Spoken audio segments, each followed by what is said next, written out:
안녕하십니까. 신인균의 군사TV 디펜스 브리핑입니다. 자, 오늘도 아주 재밌는 이 군사 무기 소식 알려드리겠습니다. 매년 이맘때만 되면 우리에게 큰 즐거움을 주는 중국입니다. 바로 탱크 바이애슬론 월드 챔피언십. 무슨 월드 챔피언십입니까? 참 웃기죠. 여기에 또 중국군이 참여해서 정말 이 중국이라고 하는 세계 최강대국 중에 하나인 이 나라가 정말 뭐 시체말로 이 다른 데로 비교하면 동네 양아치들 노는데 전국구 주목에 가서 완전 바보짓을 하고 있는 이 모습 오늘 또 보여드리겠습니다. 정말 웃깁니다. 자, 그리고 러시아가 이 우크라이나 전쟁에서 계속 깨지고 있으면서도 아직도 학습 능력이 없는 것 같습니다. 이 소식 알려드리겠습니다. 자, 신인균의 군사TV도 구독, 알림, 좋아요 눌러주십시오. 먼저 5가지 단신을 보겠는데요. 튀르키예 소식, F-16 협상하면서 러시아의 S-400 추가 도입한다라는 소식부터 스위스가 정말 황당한 짓을 하고 있어요. 이게 이제 좌파 단체들이 무조건 뭐 미국은 싫어 이런 것 같은데 이 F-35 전투기 도입하지 말자라는 국민 투표를 한다고 하는데 이거 어떤 내용인지 보도록 하겠습니다. 자, 첫 번째입니다. 이번 전쟁 기간 중에 형편없는 성능이 여실히 드러나고 있는 S-400을 구매했다가 미국에게 제대로 찍힌 튀르키예가 미국의 F-16 판매 승인을 요구하는 대표단을 보낸 직후에 두 번째 S-400 포대 도입 절차가 진행되고 있는 것으로 전해졌습니다. 튀르키예가 정말 다른 길을 가려나 봅니다. 튀르키예가 시리아를 또 공격했습니다. 이번에는 국경 일대의 쿠르드족이 아닌 시리아 정부군 국경 경비 기지를 전투기로 공습해 17명을 살해했는데요. 시리아 정부가 보복 공격에 나서겠다고 선언해서 양측 간의 긴장이 고조되고 있습니다.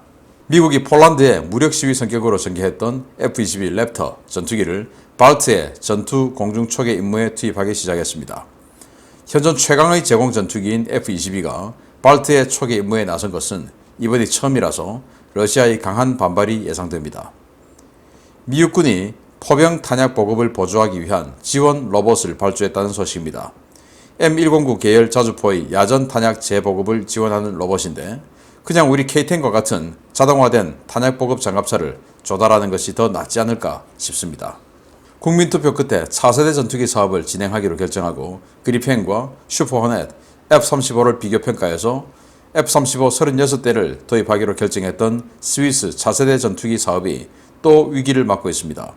스위스 범좌파 정치권이 F-35 도입 반대 10만인 서명을 받아 F-35 구매를 전면 백지화하기 위한 국민투표안을 또 발의했습니다.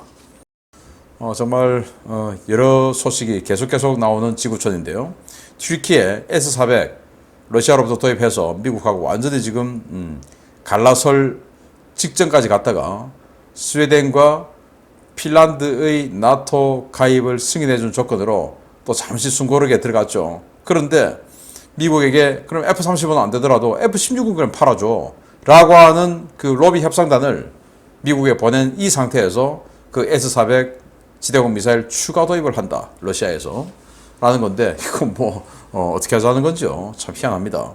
또 튀르키예가 시리아 북부 지역에 정말 참 그 혼돈의 북부 지역이죠. 여기에는 시리아군, 미군, 러시아군, 그리고 터키군, 또 투르크, 그리고 시리아의 반군, IS 이런 정말 뭐 여러 조직과 국가들이 이 서로 자기네들의 이권을 따먹기 위해서 특히 유전 같은 거 완전히 그냥 뭐 아비규환인데 그래서 쿠르드나 IS나 이런 것들을 포격하는 것은 뭐 그렇다 하더라도 이번에는 이 터키가 튀르키예가 정말 황당하게도 시리아 정부군을 타격했어요. 폭격해버렸습니다. 7명이 죽었으니까 중상자, 부상자는 얼마나 더 많겠습니까? 그래서 완전 시리아가 열받아가지고 보복 공격에 나서겠다고 하는데 튀르키예는 도대체 어디로 튀는 공인지. 자, 그리고 스위스가 국민투표를 통해서 그래 전투기 도입하자. 원래는 전투기 도입 못할 뻔했어요. 그 전투기가 없어가지고 프랑스가 대신 캡을 돌아주는 전투 공중 초계를 돌아주는 이런 상황입니다. 자기네들은 안 되니까. 그런데 이제 이거 안 되겠다. 이래서는 안 된다. 해가지고 이제 국민투표에서 그래 전투기 도입하자. 이렇게 됐는데 그래서 전투기 도입하기로 해서 후보 기종들 뭐 슈퍼넷이나 F-35 이런 것들을 가지고 군에서 비교평가해서 F-35로 정한 거예요. 그런데 좌파 단체가 또 스톱! F-35 수입 금지 서명 10만 명 받았다. 이게 또 진짜인지 아닌지 뭐 10만 명 한 명이 한 10개씩 20개씩 했는지 알 수 없으나 이것도 조사에 들어가겠죠. 그렇게 해서 이제 이거 F-35 도입하는 게 적절하냐? 그래서 하지 말자라는 국민투표를 한다는 거예요. 10만 명 넘으면 국민투표 할 수 있으니까. 그래서 정부에서는 아니 니들이 전투기 도입 사업 하자 해가지고 그렇게 해서 하자라고 결정 났는데 왜 그러냐? 그래서 좌파단체는 그건 전투기를 도입할 거냐 말 거냐 하는 그 사업을 할 거냐 말 거냐 하는 그 투표였고, 이번에는 F-35로 할 거냐 말 거냐다 다르다 이렇게 되는데, 아니 그러면은 정부가 왜 필요합니까? 그래 국민들이 하자라고 했으면 그러면 이 스위스라는 국가에서 가장 필요한 전투기는 뭐냐 라고 그들이 비교평가 시험평가 해서 정한 것을 인정 못하겠다고 하면 정부가 필요 없는 거죠. 정말 보면 그냥 미제는 싫어 이건데, 좌파들은 정말 이 머릿속에 뭐가 들어있는지 모르겠습니다. 그리고 저는 뭐 웬만하면 미군들이 실전을 통해서 다져진 교리 그리고 무기를 정하기 때문에 웬만하면 좋다라고 생각하는데 이거 왜 하지? 라는 생각이 들어요. M109 팔라딘 계열의 자주포에 우리 한국 같은 경우는 이 탄약 보급 장갑차가 다 있죠. K9에 지원하는 K10 장갑차, 그리고 K55A1도 업그레이드를 하면서 탄약 지원 장갑차를 만들었습니다. 그런데 여기는 저기 먼 곳에 탄약 보급 트럭이 와 있고, 거기에서 이걸 받아가지고, 무인이에요. 받아가지고 이제 사람이 집어넣고 여기다가 밑에는 장약, 위에는 이제 포탄 이렇게 집어넣고 이렇게 얘가 옵니다. 그래가지고 자주포로 와요. 자주포로 오면 우리 같은 경우는 K10에서 그냥 툭툭툭툭 자동으로 밀어넣지 않습니까? 근데 여기는 또 거기 있는 포병이 나와가지고 이걸 또 수동으로 꺼내서 집어넣어요. 이게 그렇다고 뭐 생긴 게 방탄이 되기를 하겠습니까? 안 되죠. 이걸 왜 하는지 모르겠어요. 그냥 우리 K10처럼 그냥 그런 탄약 보급 장갑차 만들면 되지. 미국이 하는 것도 이렇게 좀 이해할 수 없는 것도 있네요. 이런 소식을 가지고 중요 소식 들어갑니다. 첫 번째입니다. 러시아인들은 6개월 가까이 계속되는 전쟁에서 처절하게 깨지면서도 학습 능력이라는 것이 없는 것 같습니다. 러시아군이 러시아 국내는 물론 인도 등 해외 시장에서도 실패작이라고 조롱을 당했던 신형 공수 대전차 자주포를 결국 양산한다는 소식입니다. 이번 전쟁 기간 중에 사실상 소멸되어 이제는 남아있는 부대가 있는지조차 의심스러운 러시아 공수군의 차세대 주력 전투 차량 중 하나로 지정된 TS-25M 스프룻 SDM-1 공수 대전차 자주포가 러시아 국방부의 양산 승인을 받아 본격적인 생산에 들어갔다고 러시아 국영 방산업체가 현지 시각 8월 17일 밝혔습니다. 러시아 국영 로스텍의 자회사이자 장갑차 전문업체인 쿠르간 마슈자보드의 표트르 튜코프 대표이사는 최근 TS-25M 스프룻 SDM-1의 국가시험이 성공적으로 종료되었으며 특히 흑해에서 실시된 수륙양용 주행실험에서 높은 평가가 나왔다라고 밝혔습니다. 튜코프 대표는 이번 국가시험에서 당국은 120mm 주포, 특히 수상 사격 평가에서도 우수한 점수를 줬다라며 현재 쿠르간 마슈자보드는 TS-25M 공수 대전차 자주포 연속 양산을 위한 라인 구축 작업에 들어갔다라고 밝혔습니다. 인도군의 산악용 경전차 사업에서 끊임없이 도입 후보로 거론되었지만 인도군의 평가에서 호평을 받았던 TS-25M 공수 대전차 자주포는 서방 측에서는 공수전차로 분류되는 특이한 차량인데요.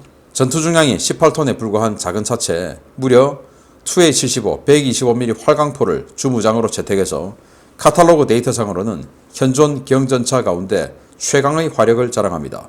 문제는 카탈로그 데이터가 아닌 실제 성능입니다.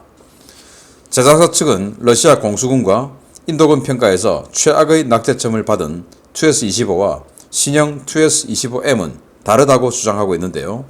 이미 TS-25M을 현지 실사한 인도군은 TS-25나 TS-25M이나 똑같다는 평가를 내렸습니다.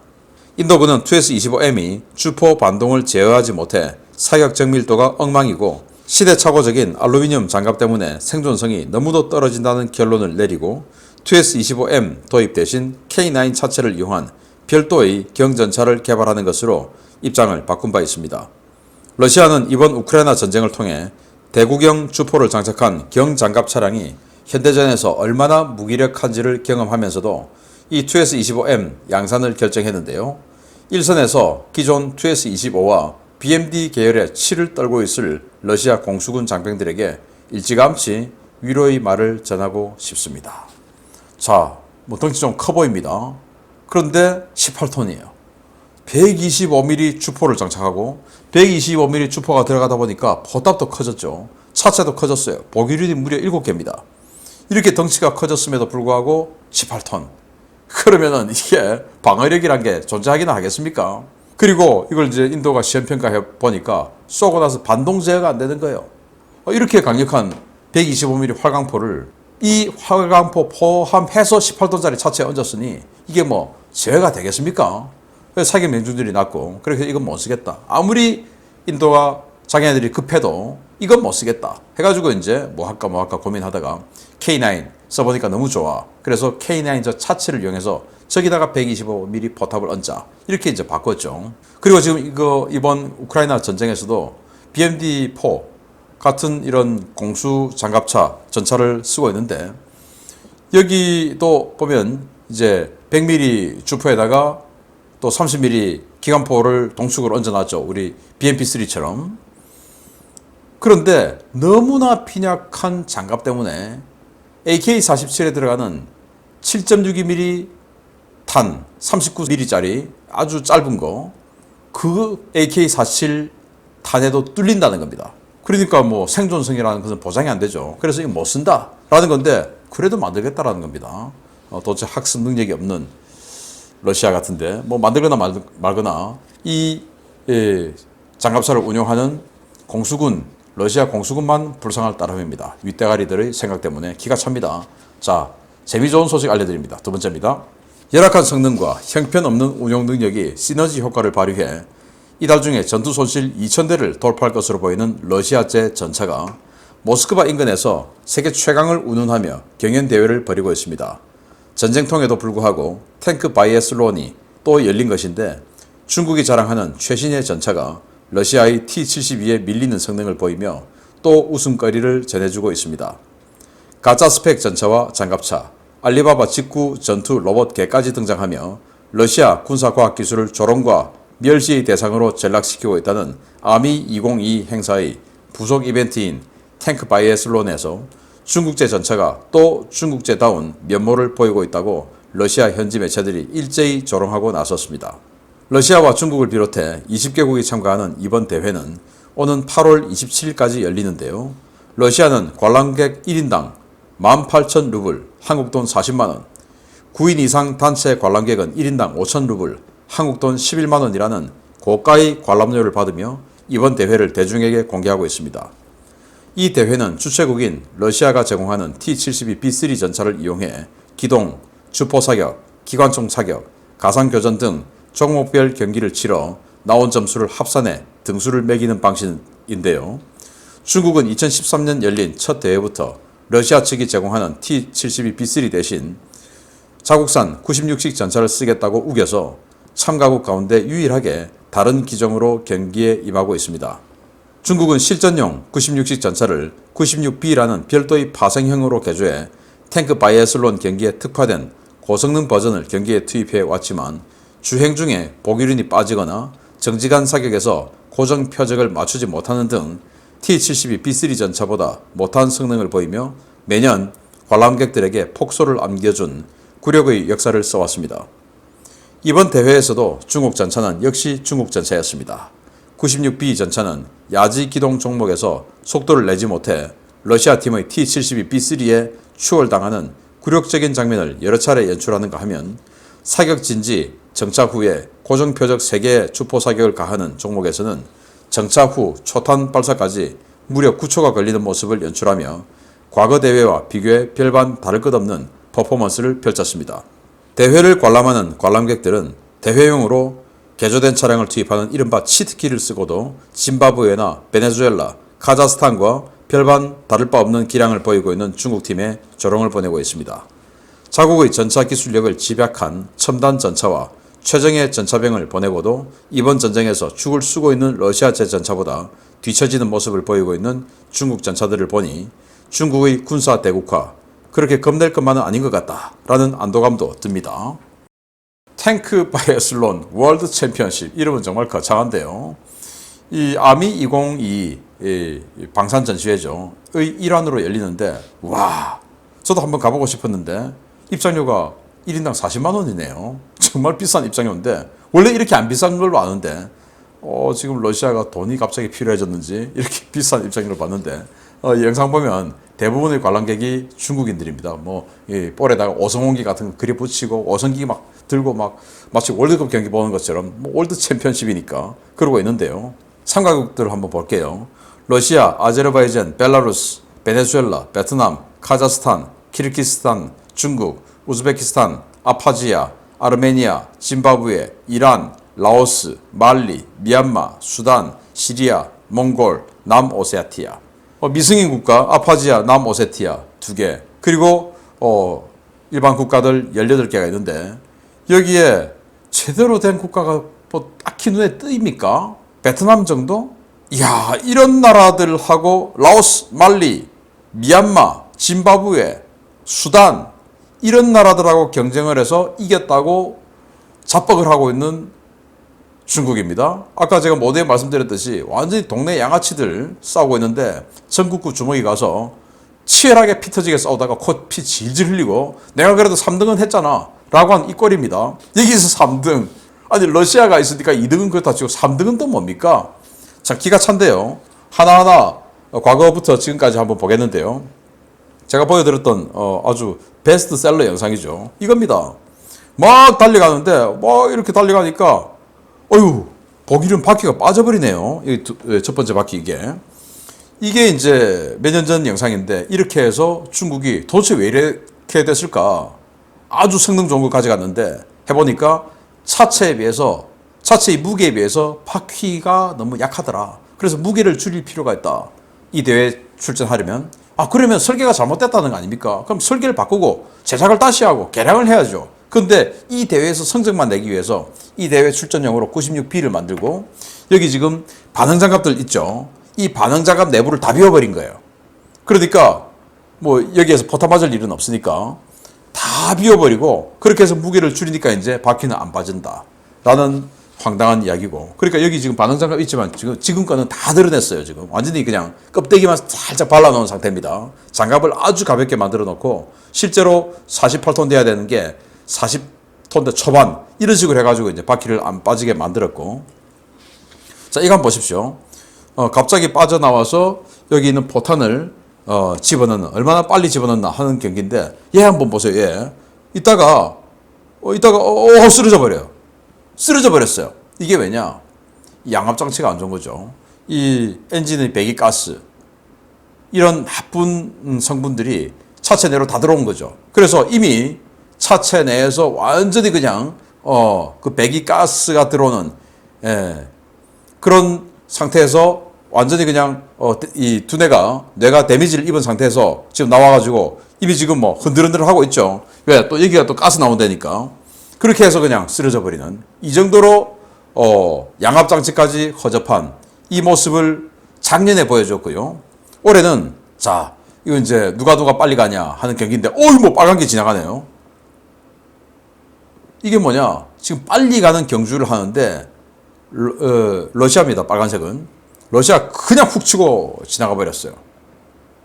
이 전차는 뭐냐? 지금 현재 우크라이나에서 박살나고 있는 T-72 B3입니다. 근데 자기네들은 그보다 훨씬 좋은 3.5세대 전차로 가면서 이렇게 속도도 못 내는 전차. 이거 이번 영상입니다. 그리고 이번 또 사격 한번 보여드릴게요. 기동간 사격도 아니고 정지간 사격인데 이렇게 들어옵니다. 사로에 들어옵니다. 들어와가지고 보통 한 5, 6초의 초탄을 쏘는 거예요. 지금 이번 이 탱크 바이애슬론 참가한 국가들이. 우리 한국군은요, 승진 훈련장에서 공지합동 훈련하는 거 보면 딱 서면 2, 3초 내에 초탄 쏴요. 한국은 대단하죠. 그것도 사격 통제 장치가 좋으니까 또 그렇게 되는 겁니다. 군인의 능력도 좋고 사격 통제 장치의 능력도 좋으니까 2, 3초에 초탄을 쏘는데, 이번 이 영상들을 보면 주로 5, 6초에 초탄 쏘는데 이 중국 전차는 9초에 초탄을 쐈는데 초탄도 이 모양으로 맞았어요. 이거 굉장히 크죠? 실제 전차보다 훨씬 크죠? 그런데 여기에 맞았으면 이게 바퀴에 맞든지 아니면 하부 밑으로 그냥 지나가 버렸든지 이렇게 되죠. 이건 이건 누가 봐도 그냥 하부 밑으로 지나간 것 같네요. 이게 또 좀 이따 쏘고, 하나는 또 귀퉁이에다가 또 쐈어요. 이거는 우리 포탑의 옆 귀퉁이, 여기를 맞췄겠죠. 이건 튕겨났겠죠, 실제라면. 그리고 반격탄 맞아가지고 죽겠죠.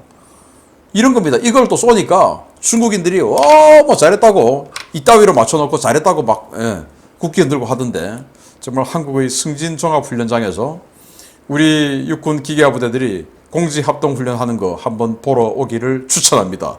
40만 원 말고 한 20만 원만 받아도 어마어마하게 가치를 한다라고 생각하고, 관람객 중국인들 물밀듯이 올 것 같은데 그러면 안 되겠지만, 그 정도로 우리 한국군의 공지합동훈련 보면 이런 거하고는 비교가 안 됩니다.